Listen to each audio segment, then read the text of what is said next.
Parliament का मुश्तरका इजलास आज सुबह 10 बजे होगा। मुताबिक कवानीन की मंजूरी दी जाएगी। इजलास के लिए सिक्योरिटी के सख्त इंतजाम, मेहमानों के दाखिले पर पाबंदी, तर्जुमान कौमी असम्बली के मुताबिक कार्ड हासिल करने वाले सहाफ़ियों को ऐवान में आने की इजाज़त होगी।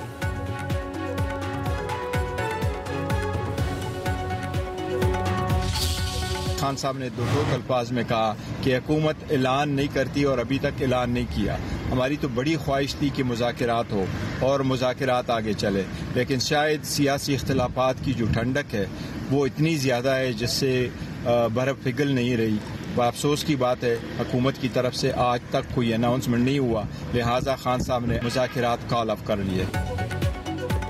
तहरीक इंसाफ का हुकूमत से मुज़ाकरात ख़त्म करने का ऐलान। चेयरमैन पीटीआई बैरिस्टर गौहर कहते हैं, बानी से हमारी मुलाकात हुई, उन्होंने जुडिशल कमीशन न बनने की सूरत में मुज़ाकरात ख़त्म करने की हिदायत की। अडियाला जेल के बाहर मीडिया से गुफ्तगू में बोले, पहले भी हुकूमत को 7 दिन का वक्त दिया था, लेकिन हुकूमत ने जुडिशल कमीशन तश्कील नहीं दिया। हमारी ख्वाहिश थी मुज़ाकरात हों और आगे चलें, लेकिन शायद सियासी इख्तिलाफात की ठंडक इतनी ज़्यादा है कि इससे बर्फ़ पिघल नहीं रही। बैरिस्टर गौहर ने कहा कि बानी पीटीआई का कहना है कि हम आइन और कानून के तहत अपनी कोशिशें जारी रखेंगे और तमाम अपोजिशन जमातों के साथ मिलकर जिद्दोजहद करेंगे। हमें किसी बैरूनी मदद का इंतजार नहीं। उधर तहरीक इंसाफ की कोर कमेटी का इजलास, बैरिस्टर गौहर, सलमान अकरम राजा और दीगर की शिरकत, सियासी सूरत हाल और आइंदा की हिकमत अमली पर गौर।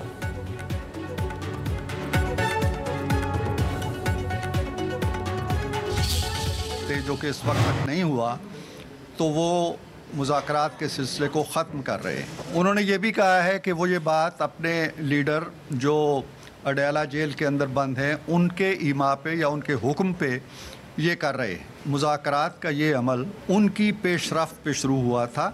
5 दिसंबर को एक कमेटी उन्होंने कायम की थी। जो उन्होंने कहा है वो मेरे लिए बड़ा अफसोसनाक है। वो जिस बेताबी से आए थे उसी बेताबी से जा रहे हैं वापस।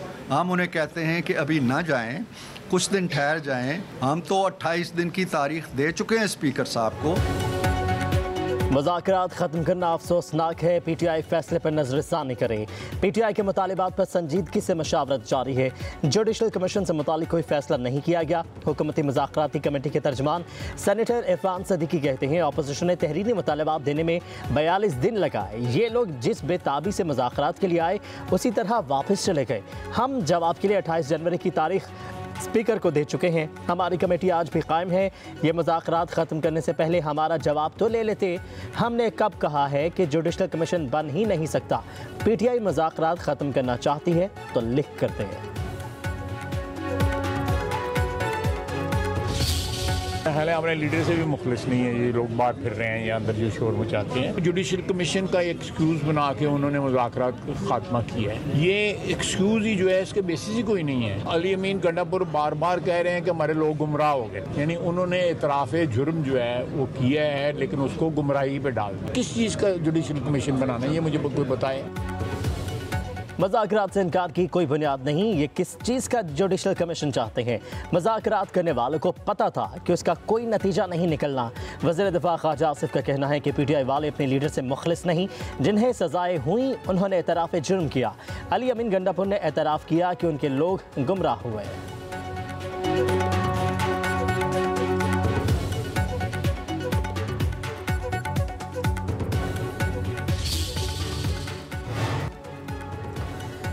ट्रंप कार्ड का इंतजार करने वाले प्ले कार्ड लेकर फिरते रहेंगे। पीटीआई वाले बानी के जेल में होने से खुश हैं। सेनेटर फैसल वापडा का कहना है, हुकूमत और पीटीआई दोनों का मुज़ाकरात में हदफ एक था कि बानी पीटीआई को जेल में रखा जाए। अब ये हुकूमत को चलने देंगे। पीटीआई मुस्लिम लीग नून की सरकार की ज़मानती है। ये सारी दरामीम में से इनके साथ रहे, इनमें से कोई जेल नहीं गया। सारे मज़े पीटीआई वालों के लिए और मुश्किलात बानी पीटीआई के लिए हैं।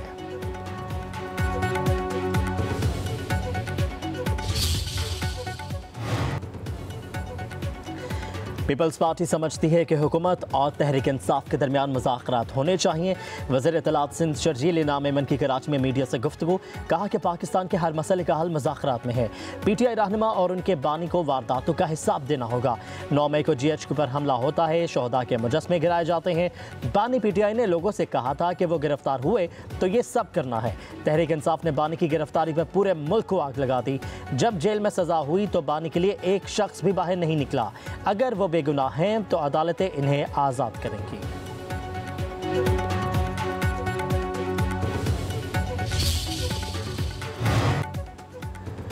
कौमी असम्बली ने पीके एक्ट तरमीमी बिल की मंजूरी दे दी। अपोजिशन और सहाफ़ियों का एहतजाज, ऐवान से वॉकआउट।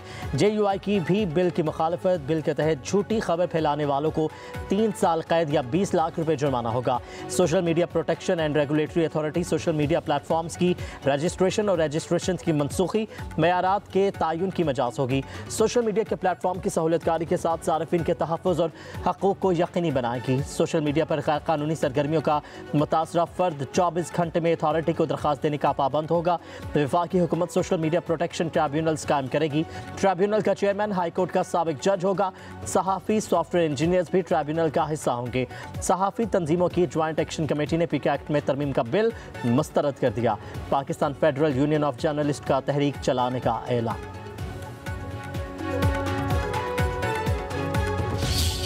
इलेक्ट्रॉनिक मीडिया के रूल्स एंड रेगुलेशंस मौजूद हैं। डिजिटल मीडिया के ऊपर कोई शख्स किसी को वाजिबुल कत्ल करार दे कि ये वाजिबुल कत्ल है, जिस तरह उस शख्स ने कहा कि काजी फायदी साहब को जो सर काट के लाएगा मैं इतने करोड़ रुपए उसको दूंगा, किसी के बच्चे की कोई तस्वीर लगाए, इन्वेजन ऑफ प्राइवेसी करे, जो मर्जी करे, किसी किस्म का कोई कानून लागू नहीं होता। इसमें कहां लिखा है कि वर्किंग जर्नलिस्ट के खिलाफ ये लॉ बनाए? इसमें कहां लिखा है कि इलेक्ट्रॉनिक मीडिया पे मजीद सख्ती होगी? इसमें कहां लिखा है कि प्रिंट मीडिया पर मजीद सख्ती होगी? डिजिटल मीडिया पर झूठ और प्रोपेगेंडे की कोई जवाबदेही नहीं है। डिजिटल मीडिया पर सहाफ़त के नाम पर इल्ज़ाम तराशी की जाती है। वफाकी वज़ीर इत्तलात अता तारड़ कहते हैं पीका तरमीमी एक्ट सहाफ़ियों के तहफ़्फ़ुज़ की जानिब एक अहम कदम है। कानून साजी से वर्किंग जर्नलिस्ट को तहफ़्फ़ुज़ मिलेगा। पीका तरमीमी एक्ट का दायरा कार डिजिटल मीडिया तक महदूद है। इलेक्ट्रॉनिक और प्रिंट मीडिया मुतासिर नहीं होगा। डिजिटल मीडिया पर कोई कुछ भी कह देता है। सोशल मीडिया से लाखों कमाने वाले टैक्स क्यों नहीं देते?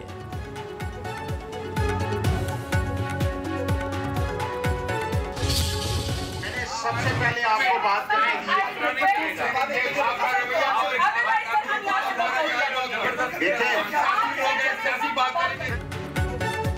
कौमी असम्बली की कायमा कमेटी बराए दाखिला में अपोजिशन की पीका तरमीमी बिल की मुखालफत इजलास से वॉकआउट। PTI की रुकन असम्बली जरताज गुल ने कहा बिल को लाने का मकसद सोशल मीडिया का गला दबाना है। काले कवानीन के लिए ही इतनी जल्दबाजी की जाती है। पीका तरमीमी बिल में सजाएं बहुत सख्त रखी गई हैं। पीका तरमीमी बिल की जद में बहुत लोग आएंगे। हनीफ अब्बासी ने कहा सोशल मीडिया को बेलगाम नहीं छोड़ा जा सकता। सोशल मीडिया पर लोगों की माओ बहनों की इज्जत पामाल की जा रही है। मरियम नवाज की फेक वीडियोस बना के प्रोपेगेंडा किया गया। MQM के रुकन कौमी असम्बली ख्वाजा इजहारुल हसन ने कहा कि हमारे यहाँ सहाफ़ियों की कोई तारीफ ही मौजूद नहीं। अब्दुल कादिर पटेल ने कहा पीका तरमीमी बिल उजरत में पास किया जा रहा है। इस बिल की सोच कहाँ से आई सबको पता है। बिल को हथियार ना बनाया जाए।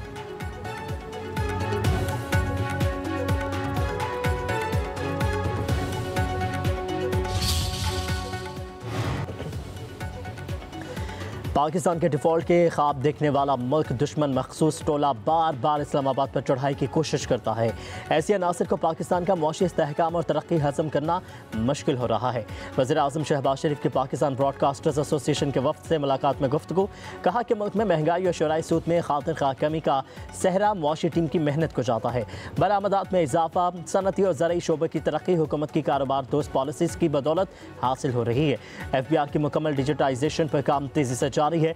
उड़ान पाकिस्तान मुकामी तौर पर तैयार करदा मुल्की तरक्की का मंसूबा है जिसको तमाम स्टेक होल्डर्स के तावन से कामयाब बनाएंगे। CPEC के मंसूबों की जल्द तकमील के लिए हुकूमत दिन रात कोशा है। वज़ीर आज़म ने कहा कि मुल्क में इजहार राय की मुकम्मल आज़ादी है। मीडिया को रियासत का चौथा सतून होने पर यकीन रखते हैं। अफवाज पाकिस्तान समेत पूरी कौम दहशतगर्दी के मुकम्मल खात्मे तक इसके खिलाफ जंग जारी रखेगी।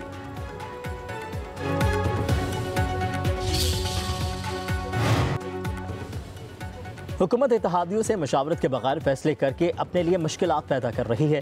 कभी कभार हुकूमत ऐसी पॉलिसियाँ बनाती है जैसे इसके पास 2/3 अक्सरियत हो। दुनिया में ऐसा कोई निज़ाम नहीं जहाँ हुकूमत आवाम की मर्जी के बगैर चल सके। चेयरमैन पीपल्स पार्टी बिलावल भुट्टो ज़रदारी का तकरीब से खिताब। कहा कि सदर हो या वज़ीर आज़म सब आवाम की मर्जी से चलते हैं। हुक्मरान अपनी मर्जी करेंगे तो निज़ाम गिर जाता है। 18वीं तरमीम इत्तफ़ाक़ राय से बनी, कोई नहीं छेड़ सकता। मौजूदा हालात में हुकूमत अपने लिए मसाइल मुश्किल बना देती है। हम हुकूमत के रास्ते में रुकावट नहीं बनना चाहते। हुकूमत इत्तेहादियों से मशवरा करती तो शायद पॉलिसीज़ बेहतर और कामयाबी से चलती। पाकिस्तान में सियासत इश्यूज़ की बुनियाद पर नहीं की जा रही। किसी कैदी को पकड़ने और छोड़ने के बजाय अवामी मसाइल पर तवज्जो देनी चाहिए। हकीकी मसाइल पर तवज्जो दें। उधर बिलावल भुट्टो जरदारी से गिलगित बल्तिस्तान के सियासी रहनुमाओं की मुलाकात, पीपल्स पार्टी में शमूलियत का ऐलान।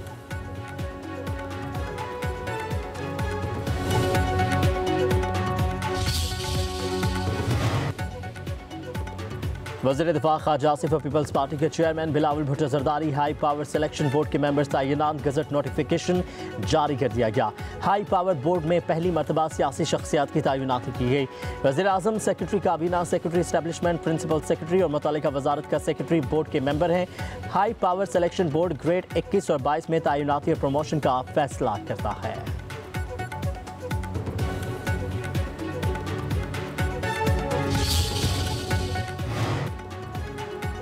डिजिटल नेशन पाकिस्तान बिल कौमी असम्बली में कसरत राय से मंजूर। बिल के तहत 18 रुकनी कौमी डिजिटल कमीशन तश्कील दिया जाएगा।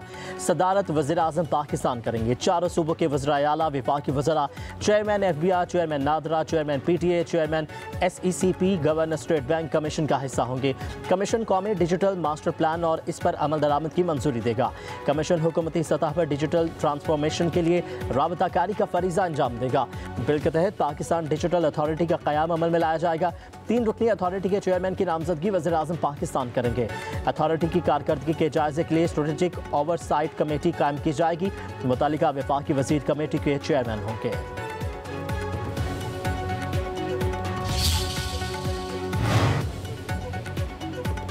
अपोजिशन लीडर कौमी असम्बली उमर अयूब का चेयरमैन कायमा कमेटी बराए इंफॉर्मेशन टेक्नोलॉजी को खत। डिजिटल नेशन पाकिस्तान बिल पर तहफ़्फ़ुज़ात का इजहार। कहा कि डिजिटल नेशन बिल पाकिस्तानी अवाम के हक़ूक़ के तहफ़्फ़ुज़ के खिलाफ है। डिजिटल नेशन एक्ट पाकिस्तान के आज़ाद शहरियों के लिए ख़तरा है।